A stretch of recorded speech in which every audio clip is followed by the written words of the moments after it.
자, 설 연휴를 앞두고 작은 싸움이 일어났는데 거기서 시작됐습니다. 네, 지난 설 연휴, 그러니까 지난 1월 10일 저녁 7시 10분쯤이었습니다. 부산의 한 복도식 아파트였는데요. 30대 택배기사가 그 엘리베이터에 택배 상자를 이렇게 끼워두는 방식으로 엘리베이터를 잡아두고요. 각 세대에 저렇게. 택배를 가져다 놓은 뒤에, 네, 저렇게요. 가져다 그러면은 놓은 이제 뒤에 문이 안 닫히다 보니까 계속 머물러 있지 않습니까? 맞습니다. 그 층에 머물러 있게 되겠죠. 그래서 세대에 가져다 놓은 뒤에 다시 이 엘리베이터에 탑승하는 식으로 복도와 엘리베이터를 왔다 갔다 전력 질주해가면서 여러 세대의 층층이 물품을 배송하고 있었습니다.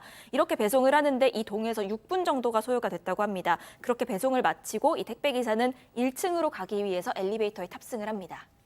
자, 일단 설 연휴 이 직전이니까 당연히 뭐 배송 물량이 많았겠죠. 평소보다 한 2배 정도 배송 물량이 많았다라고 합니다. 사실 제때 식사도 못했을 수 있잖아요. 정말 식사도 제대로 못했다라고 이야기합니다.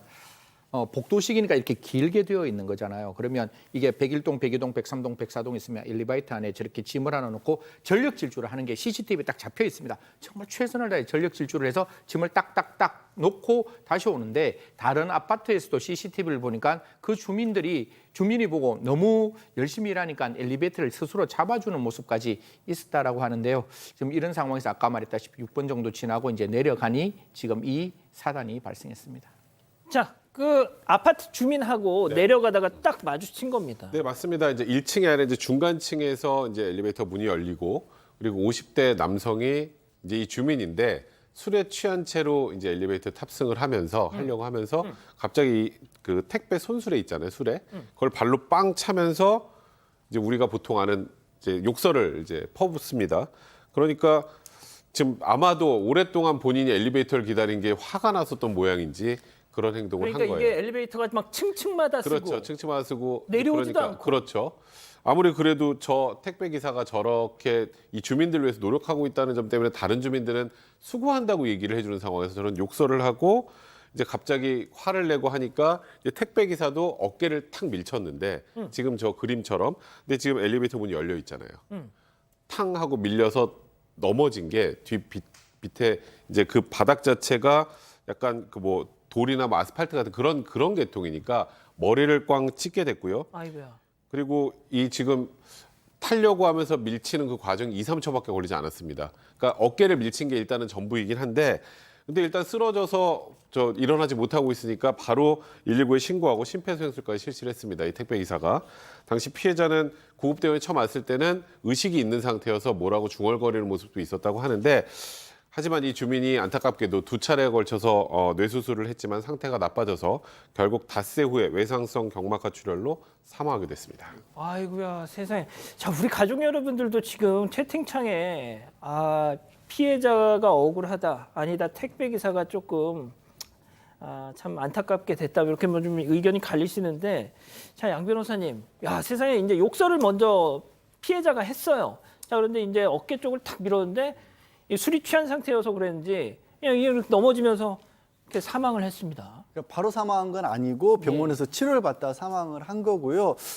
이제 이걸 가지고도 이게 폭행치사냐 상해치사냐 이런 것도 다퉈졌습니다. 재판 과정에서. 일단 차이가 같은 폭력을 쓴 거지만 쉽게 구별을 드리자면 상처가 날 정도로 폭력을 썼냐 아니냐를 가지고 좀 다퉈진 게 변호인 측에서는 그렇게 얘기를 한 거죠. 처음에 욕설도 하고 이렇게 막 험하게 폭력도 피해자가 먼저였기 때문에 거기에 좀 대항한 거여서 적극적으로 상처를 입힐 생각 자체가 없었다. 근데 사람이 이렇게 사망하고 말았다라는 건데 검찰에서는 가만히 서 있는데 밀어떨어뜨린 거 아니냐. 그러니까 무슨 얘기냐면 이미 피해자의 폭력이 끝난 다음에 피해자는 가만히 있는데 공격을 한 거다. 그러니까 방어적으로 보기 다 어렵다라고 했는데요. 여기서 이 행동들이 불과 2, 3초 사이에 일어난 겁니다. 그러니까 뭐 들어와서 발길질을 하고 나서 한참 있다가 아니라 잠깐 멈췄는데 그때 이 택배 기사분을 민 거거든요. 근데 이걸 우리나라 법에서는 정당방위로 굉장히 엄격하게 따지니까 계속해서 공격을 하고 있는 상황이 아닌데 멈췄는데 밀어봤으니까 또 법대로 따지자면 또 방어라고 보기 어려운 그런 상황이었어요. 지금 우리 가족 여러분들은 엄청나게 지금 디베이트를 하고 계시는데, 자, 좋습니다. 자, 그러면 세 번째 사건 체크포인트 짚어보죠. 잠깐만, 사람이 죽었어요. 뭐가 됐든 네. 이게 뭐 고의든 뭐든. 그런데 집행유예가 그리고 아까 양절 변호사 말씀하실 때 이제 폭행치사, 상해치사 가지고 공방이 좀 있었잖아요. 근데 검찰 측 주장대로 상해치사죄가 인정이 됐습니다. 그러니까 좀 더 폭행치사보다는 이제 통상 양형에서는 형량은 똑같이 몰라도 양형에서는 좀 더 중하게 판단을 하는데 일단은 아마도 저 주민이 엘리베이터 앞에 있을 때 주머니에 손을 넣고 있었거든요.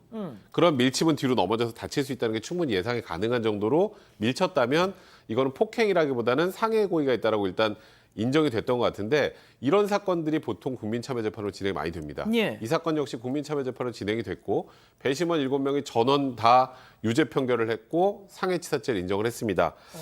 다만 지금 이 택배기사는 말씀하셨던 것처럼 사람이 사망한 상황이었기 때문에 구속이 된 상태로 재판을 받았는데 이 택배기사의 여러 가지 사정이 참작할 만하다고 판단을 했던 것 같습니다. 징역 2년에 집행유예 3년 그리고 80시간의 사회봉사 명령을 내리게 됐습니다. 어떤 점을 참작했던 거죠?